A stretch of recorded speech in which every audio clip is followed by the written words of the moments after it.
Cajun style butter beans and rice. Hello, exploring foods with Smitty Foodies. As you can see, we're staring down into the eye of a pot again, but today I found a recipe online that I thought was really cool. You know how you normally make red beans and rice? Well, this is going to be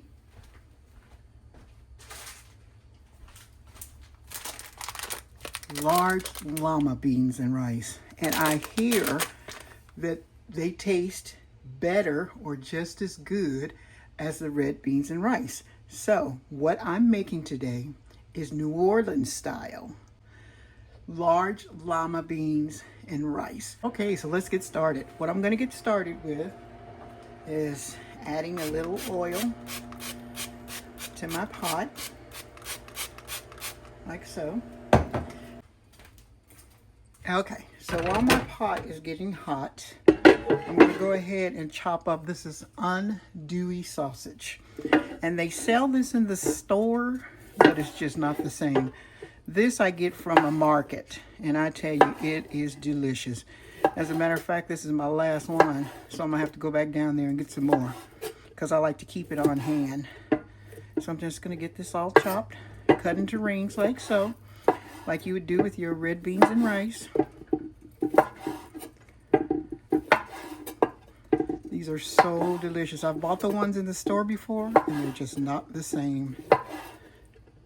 So I always go down on the train, because parking is kind of hard to find. So I go down on the train, and I get my andouille sausage, and I get back on the train, and I come back home.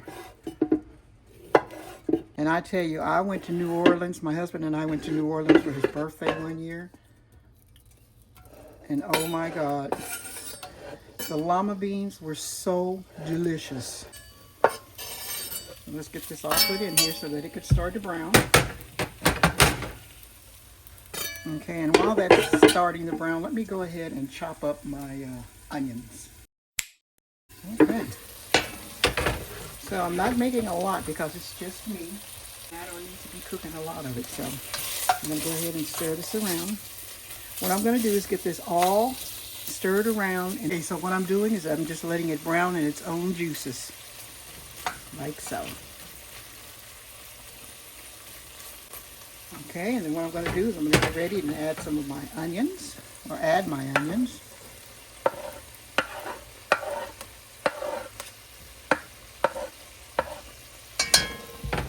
And then to this, I'm going to add my bell peppers.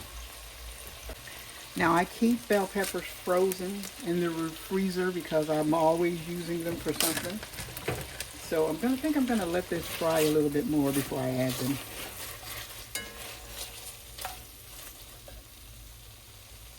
Okay, so now that my onions are getting nice and caramelized, my sausage is cooking, I'm going to go ahead and add my bell peppers in, because there's nothing going to be more better than picking up that stuff from the bottom of your pan.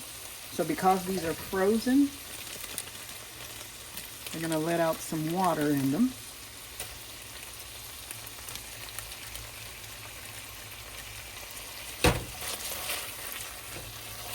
I'm just going to go ahead and stir this in. Now, I wanted to tell you, most people put ham and sausage in their red beans and rice, or you can use any type of meat you like. Well, what I did is I'm using ham, but I'm using a ham hock. And what I did is I went ahead and I cooked my ham hock first, because I like my ham hock to be tender. So I wanted it to be tender without cooking the beans to death. So what I did is I went ahead and cooked my ham hock.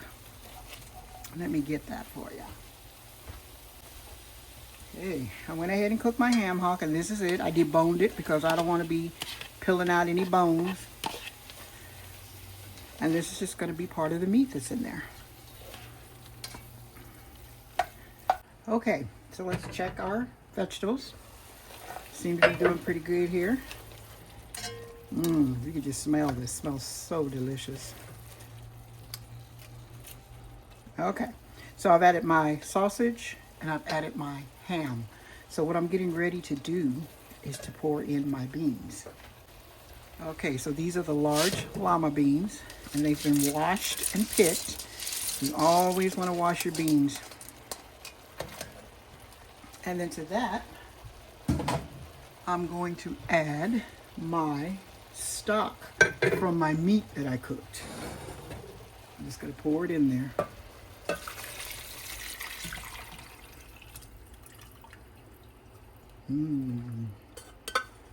And as I said, I took out all the bones because I didn't want to be picking through bones. Give that a stir. And then to that, I'm going to sprinkle in some Creole seasoning.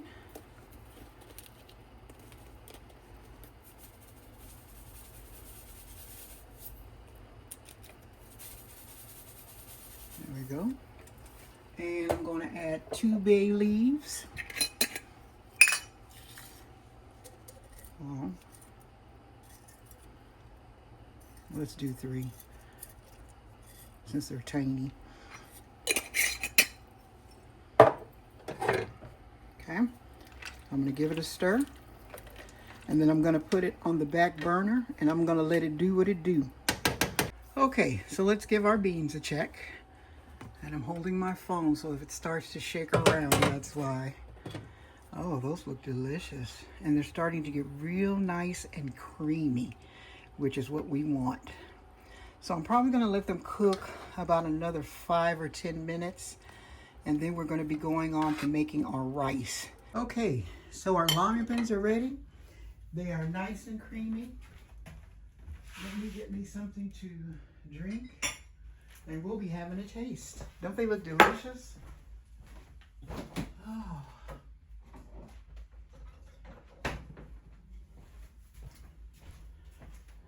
Okay, so these are Cajun style llama beans. Butter beans, rather. So the reason why it's butter beans, because you put a whole stick of butter in there once they're finished or almost complete cooked. So they're nice and thick, and let's give them a taste. Nice and creamy. I've never had butter beans with rice, so this is a first for me. Let's give it a taste.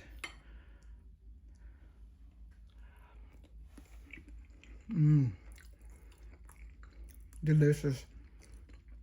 The seasonings are just right. The beans are cooked nice and tender, and there's just enough spice to bring it home. So thank you for joining me on Exploring Foods with Smitty. By all means, give this a try. It's super easy and it's super simple. So see you on the next video. You can see how creamy those beans are because you can see the spoon. The juice is just really, really thick.